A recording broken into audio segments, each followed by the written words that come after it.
Welcome to another episode of the Peak Potential Success Show. My name is Fong. I'm an entrepreneur, business strategist, real estate investor, speaker, and also a best-selling author. And every single day, I help others unlock the potentials and guide them to succeed. Today, I have a very, very amazing guest. This is somebody, we were actually at an event together. We were speaking at this event. And when we're talking about energy, man, this person has great energy. And I couldn't wait to really connect with her outside of the event because I really want to tap into that energy and learn more about what she does. And when I start finding out what she does so many amazing things. She's a global humanitarian. She's a professor of academia. She's a motivational speaker. She also has a very successful international currency trading business. And she helps so many people with their wealth and also with cutting edge strategies to get better and improve themselves as well. So please welcome the ever so strategic visionary, Dr. Tania Simmons. Oh, thank you so much. Wow, what an introduction. That was amazing. Well, thank you very much for being here. How are you today? Thanks. I'm doing really well. Thank you. I'm honored to be here with you today. Thank you. Well, it's my pleasure having you here. And once again, thank you for your time and also the stuff that you're about to share. Of course. For people who don't really know you, give us a quick Cole's notes about your history, how you became who you are today. Yeah. So, wow. How long do we have? I'm just kidding.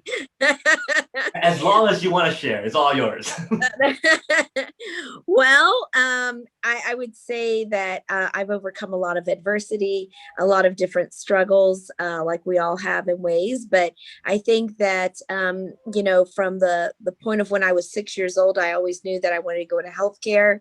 I always knew that I wanted to help people.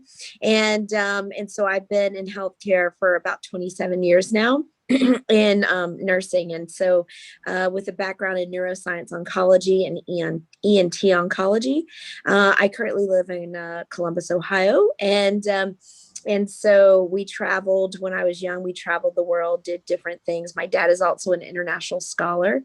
And so I always knew, he always taught me that hard work, will pay off. I saw that as an example, the culture of honor, to pay it forward, to give back, to, invest in others was important. But also, to do the little things well, to be consistent in what you're doing on a day-to-day basis.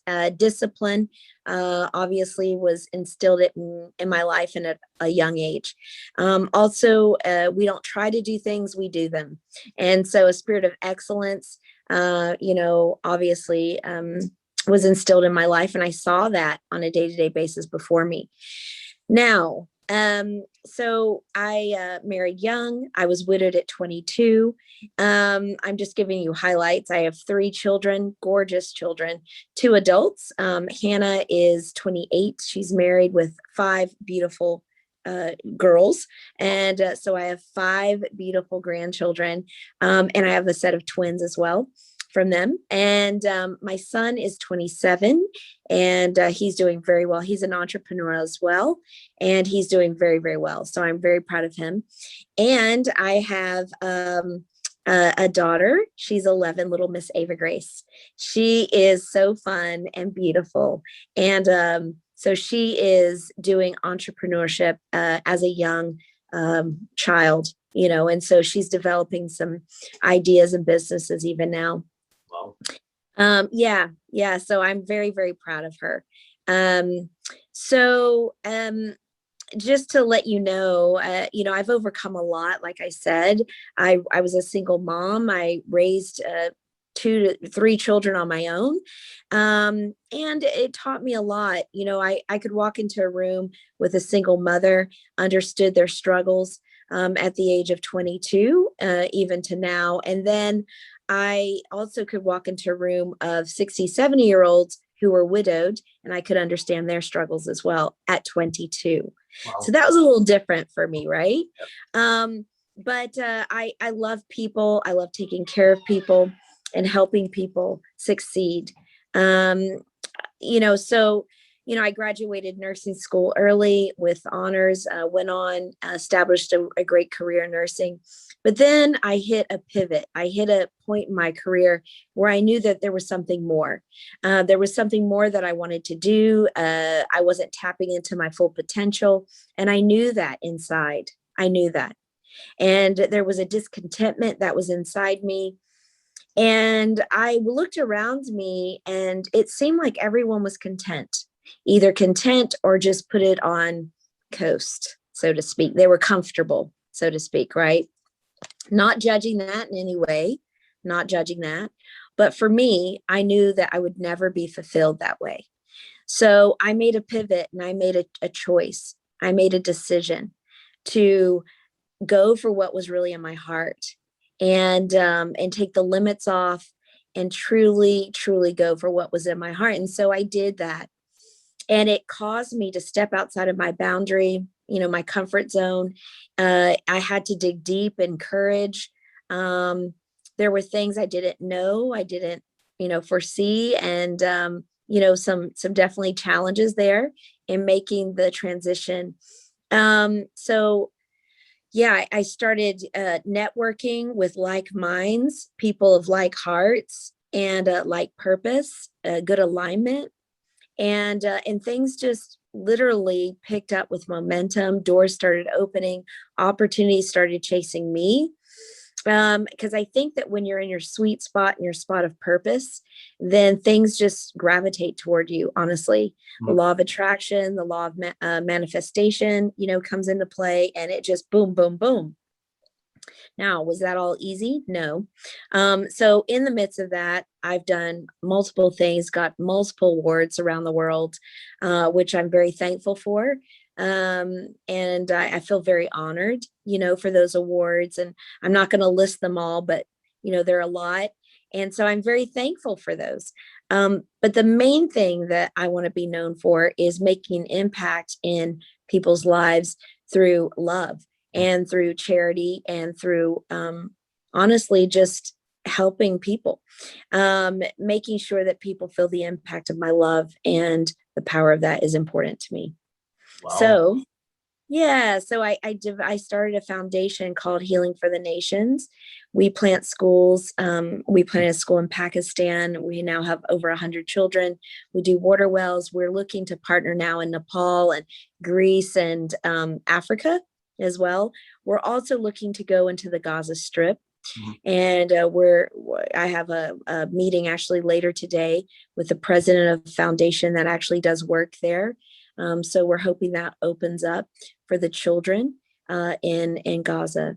So we're looking to do those things, and it hasn't been easy, but it's well worth it. So yeah, that's very powerful stuff. So how does one go from like nursing and then you go, wait a minute, I need to do something else. I know there's a lot more in me, and then to make that decision, to make that change. Now I know a lot of people who go, you know what, I'm in that same boat. I know I have some more in me. I want to make that change, and they make that decision. But there's the difference between making that decision and actually following through and doing something about it. So how did you bridge that gap? I went seeking. I'm a seeker, and I went seeking for mentors who were, I found people who were doing what I wanted to do and very successful at what they were doing. One of my great mentors, her name is Michelle, and she is the president of the National Nurses Business Association. She helps nurses make that transition from nursing into entrepreneurship. She was very vital as a mentor in my life. She owns over four multi-million-dollar companies, and so she does really well. She's excellent, and so she trains nurses all over the world for that. I was involved with their Shark Tank, which was exciting. I got first run up with that, so in Las Vegas, that was awesome. But I think that I'm a risk taker as well. I don't mind failing, so to speak, because I fall forward. I intentionally try to fall forward if I fail. It's okay. For me, I think the worst thing is wanting to do something and not trying. It's okay not to be perfect. I'm not perfect. You know, I'm going to go after what's in my heart. And so there are dreamers and then there are doers.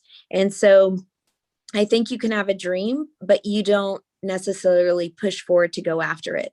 And then you're in a comfort state, you're comfortable. And then you coast, and then you die. And then you die full of books, you die full of conferences, you die full of the seeds of greatness that were inside of you that you never tapped into. And so I don't want to be that person, right? Like, I don't want to be that person to die and not fulfill my purpose, my calling, my assignment, or my legacy. And so I just made the decision. It was just a decision, honestly. And I think I take note of what's in my heart, of the desire that's in my heart. You know, I knew I wasn't living a true fulfilling life that I wanted to live. And so you're in charge of your destiny. You're in charge of your life. And it's not my sister, it's not my brother, it's not my neighbor. I am in charge of my life. If I don't like something that's going on in my life, I have the power to change that. And so those are the steps that I took. I sought out great mentors. I've got other mentors in my life. And then I also mentor as well. So a person should be receiving mentorship and giving mentorship as well. You know, and that's a place of learning, and it's a place of growth. So, you know, I open myself up to be teachable and to learn and to grow. Wow. And yeah. When you're balancing all these things, you have charities, you have functions, you have your own organizations to deal with, your own foundation to work on. How do you keep that motivation? Sometimes it gets tiring. Yeah. So when you feel tired, what's the first thing you do? Yeah, absolutely. And if anyone says that they don't, they're lying. They're absolutely lying out of their teeth, because entrepreneurship is not, when you go after your dream, when you go after your vision, right? It can be grinding. It can be taxing at times. There are things that I have to do, I don't want to do, like, such as I'm not good at paper, like the whole admin paperwork thing. Like, it's just monotonous for me, man. It's just monotonous. But that's why I get good people around me to help to build and to do those things. You know, I want the right people around me. I want people who are smarter than me to be around me. And a big shout out to Dr. Saf Buxey. He oversees the UK division of Healing for the Nations. He's a great partner, my best friend, and he does amazing work. So I think when you get great people on board, and like a great team, for instance, in the international trading sector, I've got a great team. We work together. They're hard workers. Like, they want it. They want it. You know what I mean? I don't have to push or pull or prod people. Those are people that are already aligned. They're aligned in purpose and passion and mission and vision. And so it's easy. It's an easy spot because they want it just as much as I do. And my team, I pour into my team as a true leader would pour into their team, wanting them to excel and succeed even more than what I'm doing. Right.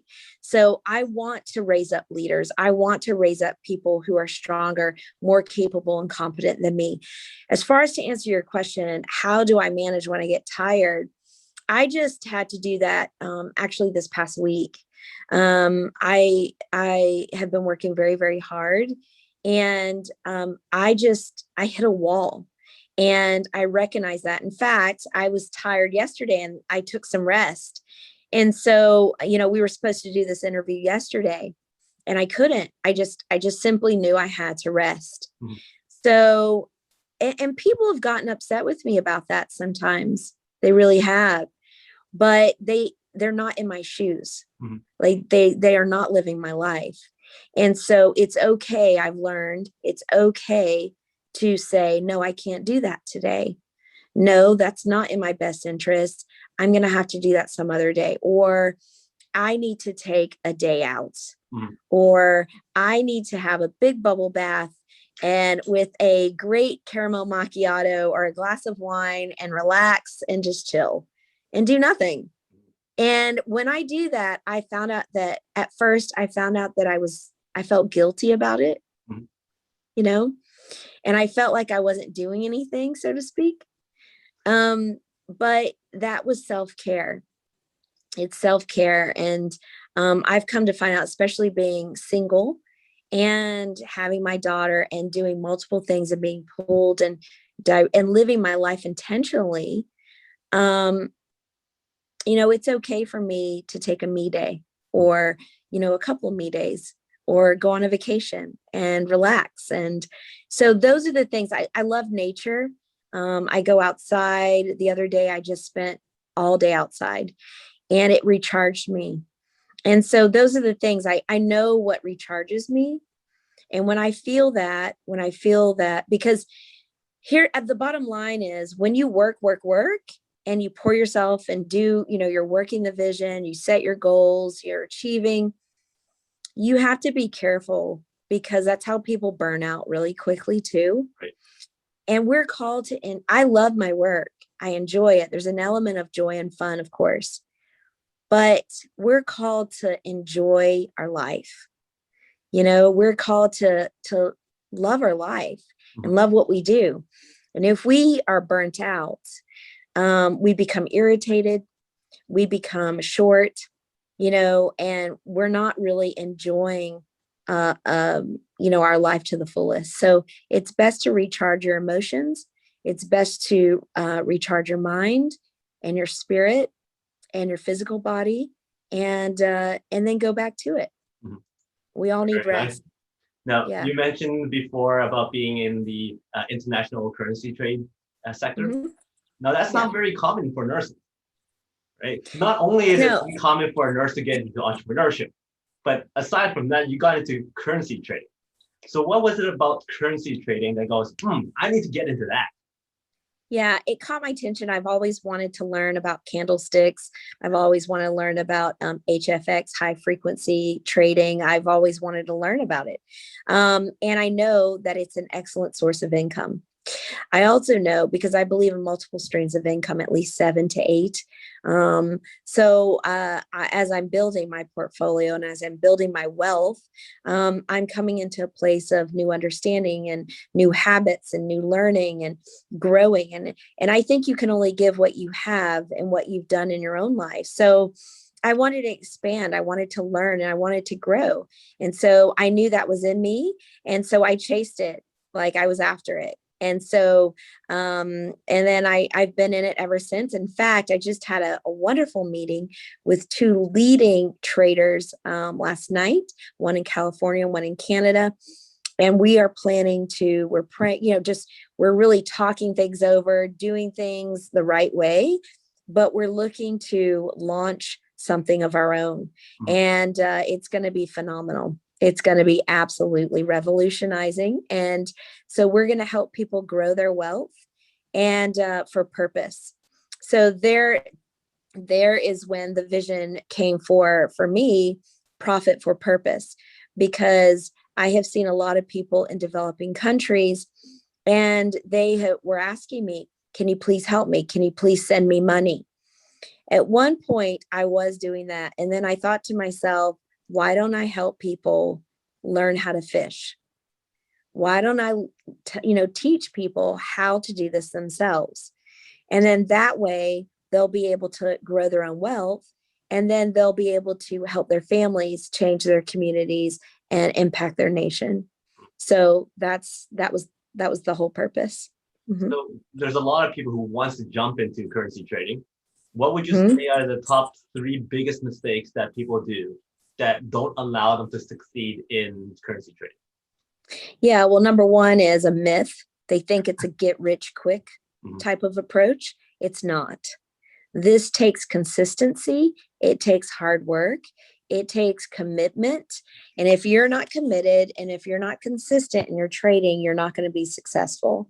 I mean, that's just the bottom line.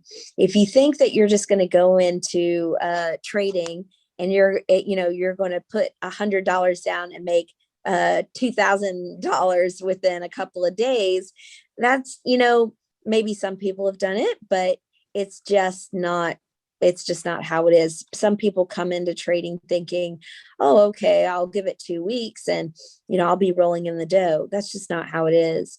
This is a process. It's a learning platform. It's a skill. You have to master the skill of trading. And so, and then another thing would be, they get impatient. They just get impatient and they give up. They get impatient. They want it right now. And they think it's a quick thing to get into to make extra money. And they, they just give up. They get impatient. They give up too quickly. That's the second thing.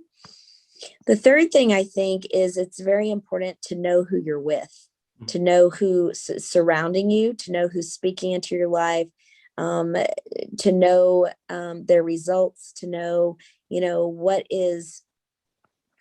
who exactly is helping me. And I think that's really important. To know that, because when you go into something like this, you want to know that the people that you're with can speak into your life, will take time with you, and truly want you to succeed. I think that's something that you need to be careful with, to be honest.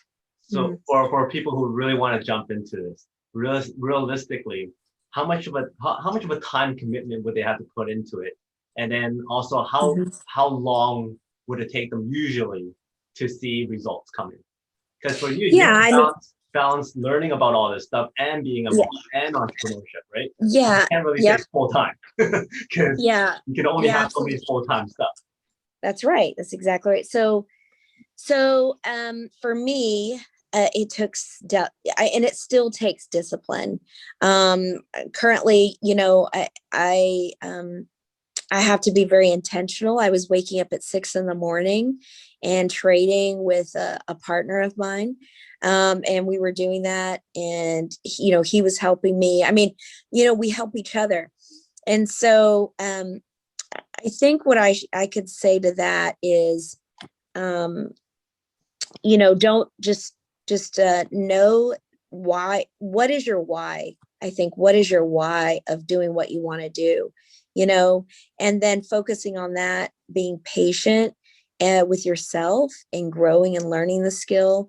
For me, balancing consists of about 30 to 45 minutes a day of learning. For about, it took about a month, 2 weeks to a month, to kind of get the concepts in place. Still learning I'm still learning. I mean, I'm still growing, and it's been a year and a half. So I think you can always learn new strategies, new ways of doing things, what works, what doesn't. When you're trading, if you miss a trade, you want to look back and go, why did I miss the trade? How could I have made this different? Could I, have done some things differently, whatnot? You need to learn about your charts and charting and all of that.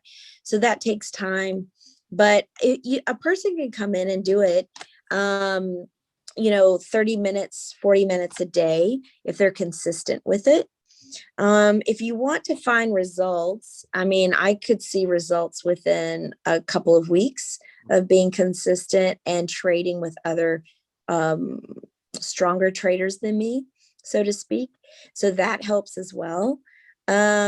But yeah, I mean, it's a consistent daily thing. And so we teach people how to do trading plans. And so we help them, and they print them out. And then, even if you want to just earn like 2 to 3% every day, it takes consistency to do that, but that's very doable.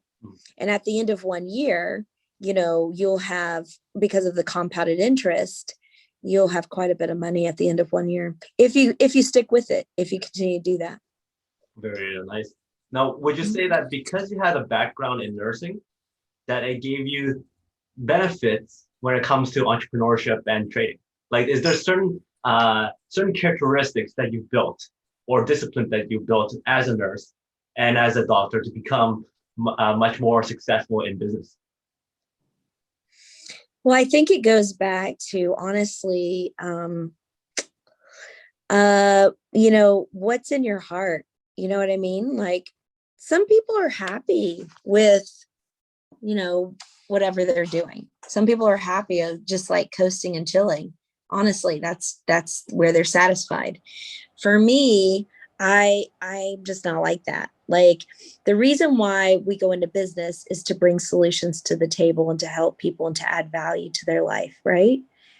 The reason why you're doing what you're doing is because you're adding value to people and you're helping people, and it's not ego driven. Although we've seen those types of people, right, in business where they're driven by ego or fame or whatever. For me, business is about building solid, good relationships. It's about bringing the best of me to the table to bring solutions and help people truly succeed. That's why I'm doing what I'm doing. That's why I'm coaching and doing all sorts of other things. So these are the things that, and as far as characteristics, I think you have to have endurance. You have to have a strong sense of determination, not to give up, strong fortitude of character. When life pushes you down, as we all know it does at times, and pushes you on you, pressures become so, how to speak, you feel pressure all around you, to give up or to just throw in the towel, which I have had many times. I think instead of running away from that, I push into that. I know that might sound funny, but I push into that and I embrace that pressure. I embrace that adversity, and it makes me stronger for the next thing. So I look at adversity and things differently, I think. And you can always get bitter or you can get better, right? And so I think that those are some key points. And when you know that you have purpose on the inside of you, like, if you have true purpose, you have an assignment, there's a reason why you were birthed into this world. And so, I think the journey and the fun of it is learning about who you are and embracing that, because there's only one you in the whole entire world. Yeah. Very well. When you truly think about that, like, how cool is that? Like, that's amazing. Like, there's no one in the world like you. Yeah. So it is the fact that you want to embrace your difference and not try to fit in. Your goal is not to fit in. Your goal is to embrace who you are. And then you're going to stand out, just naturally, because there's one you. So I think that those are some traits and characteristics of just, having strong fortitude, not giving up, being determined, pursuing your passion, drive. I have strong drive, and just not backing down, man. Just like being a bulldog on certain things and going, no, I know this is what I'm called to do. And I've had haters and I've had naysayers, and sometimes there are people really close to you, and, you go through the whole jealousy thing and all that kind of stuff. But at the end of the day, I don't know, you get to the point where you kind of just don't care, to be honest, not in a bad way, but you just don't give a crap, to be honest. So is that what you do to shut them out? You just tell yourself, I don't give a crap? Well, what I do is I don't even pay attention, because it's kind of like a horse in the race. What happens? They're put blinders on, right, for a reason. So they're not distracted into the other lane. Right. It's the same thing. So I might know and I might not acknowledge, right, or I might see it, but I don't focus my attention on those things, because where my attention is, where my focus is, that's where my energy is going to go. And I just can't afford it, to be honest. Oh, very, very well said. Yeah. For someone who's so successful in all aspects of what you do, and in so many different types of industries and so many different types of projects, speaking is vital. Being able to encourage, being able to motivate people, being able to lead. Now, was speaking something you've always been great at, or did you work on that, and how did you start working on it? So if you were to talk to my parents, they would always say that I had the gift of communication, even at a young age. I appreciate you saying those things. That was very kind of you. Um, I think I'm still learning and I'm still growing in different ways in my life. And I always, even if I'm 80 or 90, I always want to be the best version of me. So I always push myself like to grow, to just challenge myself in different ways. I feel like that there are ways that I can grow now in my communication skills. I feel like I'm not where I used to be a couple of years ago, which is good. But yes, I did have some mentoring in those areas. I entered a couple of competitions. I won first in my state, that type of thing, or like oral interpretation and things like that. I like pushing myself, to get better, do more. That's just in my DNA. It's just who I am. I like goal setting. I like achieving goals, and I like that. So as far as communication, I understand the fact, and I think that is something that I've developed over the years, dealing with hundreds and hundreds of patients and families, is the fact of this. How I would communicate with you today is not how I would communicate with another person maybe tomorrow. The reason being is because I need to find out how you receive communication. How do you receive it? How do you best, kind of break it down? And then I'll know how to deliver it to you, right? Because not everyone receives communication the same. Right. Not everyone, right? So I've learned that. I did go through a school a couple of years ago, kind of like a counseling, kind of inner healing type of school. And, I got my diploma and whatnot, but I think that taught me a lot about listening, the importance of listening, communication skills, reflective listening, those types of things. So I think it's better when you enter into a conversation with someone, just to be quiet. People will let them know, people will tell you where they're at, and whether it's in business, relationship, whatever sphere of influence you're called to have an impact with, but people will tell you where they're at. They will tell you where their needs are. And it's my job to help meet those needs, to bring solutions to the table, and also I've learned that I don't have to fix things. Like I don't have to fix everything. I don't have to do any of that. Like I can help people come to their own conclusions, which is pretty cool. Yep. Well, I like how I asked about speaking and communication, and you stressed a lot about listening. And yeah, when I talk to a lot of my clients, they go, well, I'm too shy to go network. I'm too shy to speak. I'm too shy to do this. I'm like, that's great. Just go into a networking place, ask one question, and just stand there and go, and then you learn more. And go end the whole thing by saying, wow, you're a great person to talk to. So. Yeah, that's exactly right. But I think too, the more you do that, the more that you surround yourself with new experiences, the more that you are not afraid, you overcome fear, and you're not afraid. If I heard once that when you're afraid, you need to face that head on. If you have a fear, just think about it. If you have any kind of fear today, you need to face that head on. And so I try to live my life like that, to be honest. I went to India 2 years ago by myself, and I was invited to speak and do some other things there. And I didn't know the people I was going to meet. My family was like, oh my gosh, are you serious? Like, you're going by yourself? I was like, yes. But I knew I was called to do that. Like, I knew it. Yeah. And so that's just how I am. I want to walk in wisdom, yes, and and stuff, but I knew I was called to do that, so I did that. I didn't let fear hold me back. And so that's something that I think it's hard to do at times, but you need to face your fears, and once you've overcome that fear, it's a great place. For instance, fear can only hold you back if there's a place for fear in you, right? So if there's a place, let me repeat that. If there's a place where fear abides in your heart, then fear can attach itself to that place. Right.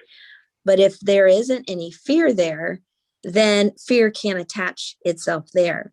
So there have been other things, that I've faced and I've had to overcome, and probably still overcoming now. I can't even say no one has it all together. I think we're in the journey of life and we're growing at different rates and different paces, and that's okay. It's okay. And it's okay not to be okay on certain days, because we have those days, just don't stay there. Just don't dwell there, yeah. Just yesterday, was it yesterday? Yeah, at 2 o'clock, I'm like, man, I need to crash. So I took a nap. Yeah. And then after I woke up later that night at 8 o'clock, I'm like, man, I feel like I need to crash. So I slept at 8, which is very, very uncommon. But it happens once every so often, and sometimes we need it. Yeah, we do need that's our body saying, listen, you need to chillax. You need to relax. And our brain, like, we give so much energy, and we do so many things. And so I think overall health is important to, what is it? Your emotional intelligence, to know where you're at, to know, and look at everything you're doing.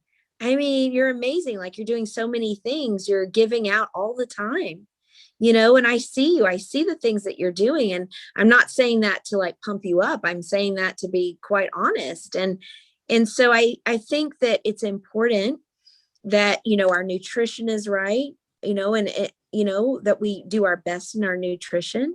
We watch where we're at mentally, and that's why we need each other. That's why we need good community. That's why we need, that one or two friends that are, like brothers and sisters that'll stick beside you through thick and thin. I mean, we all need that. That's healthy. Well, thank you very much for that. Now, I know you're involved with a lot of great causes and your foundation, and you do water conservation, schools. Tell us more about those aspects, and what are you the most passionate about with regards to all those causes that you're working on? Yeah, I think that's a really great question. I appreciate it. I think the bottom line is honestly, I saw a lot of suffering. I saw a lot of needs. And I believe, it's my personal opinion, that people can say they love you. People can say that they want to walk in love all day long. But for me, it's just words. And so I think compassion equals action. And so love is compassion in action. Mm-hmm. And so when we operate from that point of view with true compassion, and we're giving, right, and we're helping people, we're serving and whatnot, yeah, there's an element where that makes you feel good as a person, I think, too. But I think my main motive is to, you want to see a difference. You want to see, and you want to know that your life and the legacy that you're choosing, is going to be made known. And so I think that starts at home. I think that starts in your family first. And that can be challenging at times, I think, in ways, to be honest, if we're all honest. And then branch out in different, sectors, like your city and then your nations. For me, that has, that's just where it's at. And so I did my first humanitarian relief trip to Haiti. And we set up a medical clinic there, and people from miles and miles and miles. We put in like 11 to 14-hour days there for like 2 to 3 weeks. It was a sustainable work because it's still ongoing now. But I mean, there was desperate need there. And I did see change. And so, you see these things going on, and you see great suffering, and you see the man who dies because they just don't have a simple blood pressure medicine, which we take for granted here in America a lot. We can go to the doctor, and what happens to those places where they don't have medical access? We want to be those that make the difference there. So I don't look for the easy places to go to. I really think about it, and our new, the new places that are opening up right now have a lot of challenges, and there's a lot of need, and I want to go into those places. Like, those are the places we want to go to, and we want to really help. So Gaza is the big one right now. I think in Africa as well. We're doing some work there, which is exciting. But it can also be dangerous as well in ways, but I think it's very worth it. And because people matter. The bottom line is we're all human. And so people's lives matter. And so, people matter, and how you treat people matters as well. So if there's people out there who wants to contribute or help out or be a part of it, what's the best way to do that? Yeah, so I appreciate you asking. So they could contact me on, Facebook, Dr. Tania Simmons, DM me. I'm pretty responsive, I think. Just give me about 24 or 48 hours. I will definitely DM you. Or they could, our website is being constructed right now for Healing for the Nations. We're working on the UK as well. And so that should be done in just a bit. But until then, you can type in Healing for the Nations International. It's INTL@gmail.com. Healing for the Nations INTL@gmail.com. And so that's another way to get in contact for sure. Yep. Great. Now, if you have the opportunity to speak to the entire world, one message, what message would that be? Yeah, well, the first thought that just came into my head was be careful how you treat people. Very short and sweet. Nice. Very short and to the point. Like, people matter, whether it's the waitress or whether it's the president and CEO, or whether it's people matter. People, you never know what people are going through behind the scenes. You just never know. I've seen people that look super successful, and inside, behind the scenes, they're falling apart. Right. And so you want to make sure that you get to know people for who they are, not for what they can give you or give to you. Because we know that in business, there are people with hidden agendas, different motives, different intentions. And there are also really good people, that want to align with you and are called to help you in ways. So I think that you have to have wisdom and know that people matter, and be careful how you treat people. It's important. Very, very well said. Now, before I let you go, I have 5 quick questions. Just give me the first thing that comes to mind. Right? This is fun. Okay. The first question is, you've been around the world. Which location is your favorite? And who would you bring with you if there was no restrictions? And I'm talking celebrities, business people, whatever it is. So is your oyster. Pick anybody that you want to go with you to this location, which is your favorite. You get to spend a whole trip with this person. You can ask any questions to this person. You get to learn with them. You get to photos with them, have fun with this person. Who would this person be, and where would you be at? That's a very good question. I think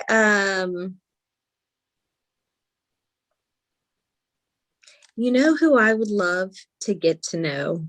I mean, she's passed away, but I would love to just sit down and be in this woman's presence. And that would be, I know this is going to sound funny, but that would be, and I would love to just I don't know. I'd go anywhere she went, to be honest. But I've always wanted, I've been to India, but I've always wanted to go to Calcutta for some reason. I don't, but I would love to be in Mother Teresa's presence. I'd love to just sit at her feet, listen to what she has to say. I think that woman knew and understood the power of humanity, of true love. I think she got that. You know what I mean? Wow. The way that I think she got that, and the reason why I think she got that, is because you can see it in her actions. You could see it in what she did. Mm-hmm. Like, her life spoke that. And so, yeah, dude, that would be amazing. Like, so that would be freaking awesome. But yeah, and I mean, I'd love to take her to Dubai. Dubai is one of my favorite places. I don't know how that would work, but I would. So your dream's gonna come true. And Mother Teresa's at your apartment right now. You're sitting down, you're planning out your trip, and then she spews all these stories, great things, and you're learning so much. And she goes, "You know what, Tania? I'm very famished. Go fix me something to eat." So what's that special dish that you can create for her? Dude, these are like awesome questions. I have no idea. I would want to fix her favorite meal. Mm-hmm. I'd want to fix what she wants. Oh no, but so, this is your call. What is your specialty? You have to surprise her. Well, her being from India, I mean, I'd love to cook her butter chicken probably. I don't know what her diet would be. Like, I would have to find out those things. Butter chicken, butter naan bread. I don't know. All right. Sounds good. A little bit more for yourself. Okay. You're stranded on the desert island, and you only have one food for the rest of your life, but there's no consequence. So you won't be unhealthy. You won't be low energy. You'll still be very, very healthy and fit and all that kind of stuff. One food that you're able to eat for the rest of your life. What would that be? I mean, amongst other foods, but I could have this one food without any consequence. Is that what I'm hearing? Yeah, pretty much. Chocolate all day long. Chocolate. Chocolate ice cream, chocolate brownies, chocolate. That's funny because pour on the chocolate, baby. Yeah. I had lunch with my brother and my dad one day, and my dad gives money to my brother and goes, "Okay, go and buy whatever you think is good."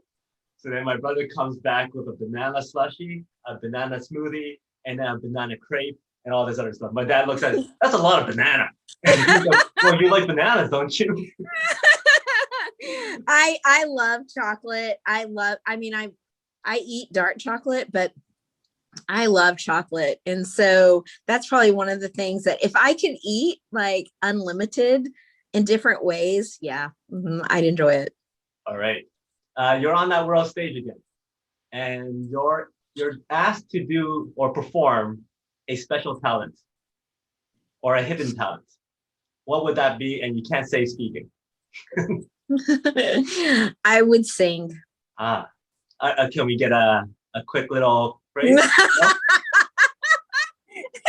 That's why I asked that question.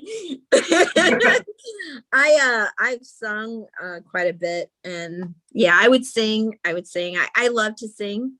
So I love music, anything musical. I love music. Music in the morning. I think that's the one thing that gets me going in the morning is, I might listen to something motivational or whatever, my meditation at times. But music gets me going. It does something in my brain. So just to reconfirm, we're not getting a preview, right? No, not right now. And my last question is, what is success like? But before you answer that, give me a number between 1 to 3. 3. 1, 2, 3. So how is success like a temporary tattoo? Because it can come and go. It comes and goes, believe me. So I think you want to define what success is. And, I think we should start the definition of success first, because success means different things to different people and in different cultures. So I think you want to break that down. What is success? What do we mean by success? How is that defined first? And then secondly, I think how it's like a temporary tattoo. That's so funny. Is that, yeah, you can feel the impact of success, but success or failure, I don't think defines who you are, not necessarily. I think that so many people define themselves by what they do and not by who they are. So you have to be careful with that, I think. Well, thank you very much. That is how success is like a temporary tattoo. Yeah. So no matter, like, if you're the best seller or if you're not, circumstances, situations always change, right? Yeah. Things happen. But at the end of the day, if you've done things the right way, you've been ethical, you've lined up with your core values and those types of things, you lay your head on the pillow, I think that's success when you have true peace on your heart. You know what I mean? Yeah. So, because tomorrow I could have a $10 million contract and some people would define that as success. But if I'm not truly at peace and I'm not truly happy within who I am as a person, that's how multi-million-dollar businessmen jump out of skyscrapers at the end of the day, So I think those are things that you have to just define success for yourself. And, what is it that I want to truly achieve in my life, And so at the end of the day, what gives me peace and what is going to truly give me that fulfilling life that I want. So yeah, those are the things. Yep. Those are the things that I think about. Great. Thank you. Well, do you have anything else you wanted to share or last words that you wanted to put out there? No, I mean, I'm very thankful for, just our friendship, and I'm thankful for your show, the things that you're doing.